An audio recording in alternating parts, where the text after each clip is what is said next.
For centuries, the story of the burning of the library at Alexandria was an example of one of the greatest legacies of mankind: knowledge.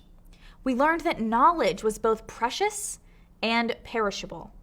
The accumulated intellectual wealth of whole civilizations could be completely wiped out in a single instant.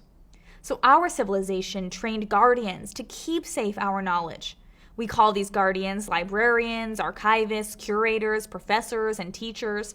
But today, despite all our technology and expertise, the preservation of knowledge is more difficult than ever before. This is thanks to a crisis manifesting in our schools. One does not have to look long in schools to understand there is a dire problem. In February of this year, the National Education Association surveyed school teachers to find out why so many were leaving the profession.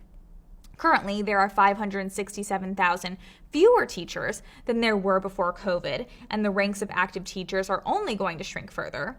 Association President Becky Pringle said, "This is a five-alarm crisis. We are facing an exodus as more than half of our nation's teachers and other school staff are now indicating they will be leaving education sooner than planned."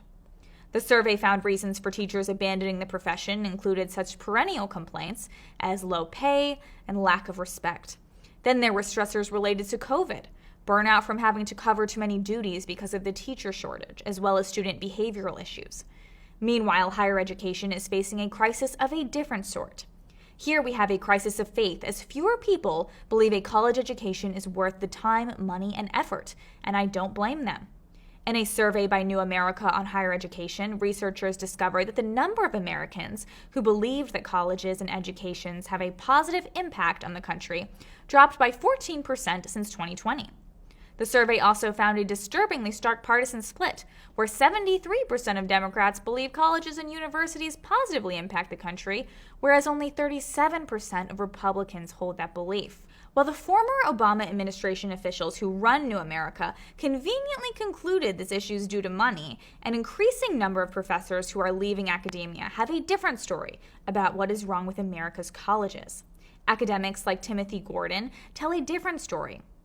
Gordon has, between him and his co-author, 6 graduate degrees and years of educational experiences, so they know what they are talking about. After watching with horror the effects of new Marxist indoctrination on higher education, they co-authored Don't Go to College, A Case for Revolution. They make a clear assertion that the moral value of college has changed, and along with it, the moral values of the people they indoctrinate. Rather than creating civically minded, competent citizens and adults able to provide for themselves, their families, and their society, America's universities now function as institutional assembly lines for the production of the new 21st century global citizen serf: atomized, infantilized, dependent, and pacified.